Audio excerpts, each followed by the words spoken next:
Hello student, welcome to new current affair study channel.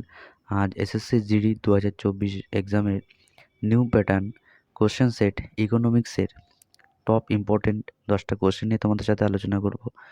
চলো শুরু করা যাক। ন্যাশনাল ডেভেলপমেন্ট কাউন্সিল তৈরি হয় কবে? এ 1950 সালে, বি 1951 সালে, সি 1952 সালে, ডি 1954 সালে। এই চারটি অপশনের মধ্যে কোনটি হবে? সঠিক উত্তর হলো সি 1952 সালে। নেক্সট কোশ্চেন, নীতি আয়োগ গঠিত হলো কাদের দ্বারা? এ কেন্দ্রীয় ক্যাবিনেট সিদ্ধান্তের ফলে, বি ভারতের সংবিধান সংশোধনের ফলে, সি এ ও বি দুটি সত্য, ডি এ ও বি কোনোটি নয়। এই চারটি অপশনের মধ্যে কোনটি হবে?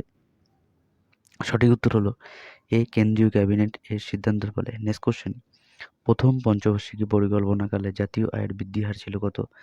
এ 5%, বি 10%, সি 18%, ডি উপরের কোনোটি নয়। এই চারটি অপশনের মধ্যে কোনটি হবে?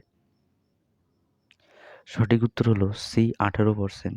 নেক্সট কোশ্চেন, ভারতবর্ষে বার্ষিক পরিকল্পনা করা হয় কবে? এ 1969 থেকে 1971 সাল, বি 1966 থেকে 1969 সাল, সি 1968 থেকে 1970, ডি উপরে কোনোটি নয়। এই চারটি অপশনের মধ্যে কোনটি হবে?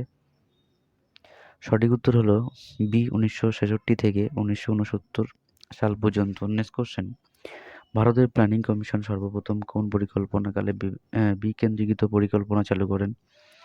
এ ষষ্ঠ, বি সপ্তম, সি দশম, ডি উপরের কোনোটি নয়। এই চারটি অপশনের মধ্যে কোনটি হবে? সঠিক উত্তর হলো ডি উপরের কোনোটি নয়। নেক্সট কোশ্চেন, 2014 থেকে 2015 সালে ভারতের জাতীয় আয় কত শতাংশ স্থূল রাজস্ব ঘাটতি ছিল?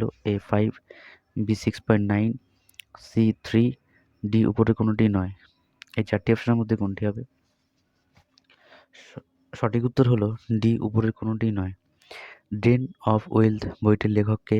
এ Jawaharlal Nehru, B Dadabhai Naoroji, C Mahatma Gandhi, D Rameshchandra Dutta. এই চারটি অপশনের মধ্যে কোনটি হবে? সঠিক উত্তর হলো বি দাদাভাই নৌরোজি।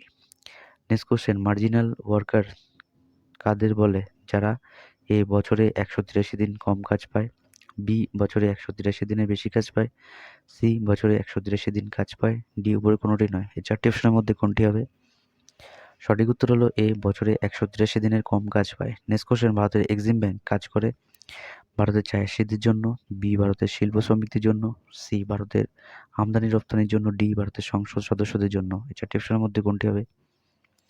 সঠিক উত্তর হলো সি ভারতের আমদানি রপ্তানির জন্য। নেক্সট কোশ্চেন, ভারতের বৃহৎ শিল্পায়ন শুরু হয় কবে? এ প্রথম পঞ্চবার্ষিকী পরিকল্পনাকালে, বি দ্বিতীয় পঞ্চবার্ষিকী পরিকল্পনাকালে, সি তৃতীয় পঞ্চবার্ষিকী পরিকল্পনাকালে, ডি চতুর্থ পঞ্চবার্ষিকী পরিকল্পনাকালে। সঠিক উত্তর হলো সি তৃতীয় পঞ্চবার্ষিকী পরিকল্পনাকালে। আজকের মতন এখানে 10টা ইম্পর্টেন্ট কোশ্চেন থাকলো। ভিডিওটা ভালো লাগলে লাইক করো আর বন্ধুর সাথে শেয়ার করো। আর যদি নতুন হয়ে থাকো তাহলে চ্যানেলটিকে সাবস্ক্রাইব করো, new current affairs study channel. আবার দেখা হচ্ছে আগামীকাল সকাল ঠিক 9টায়।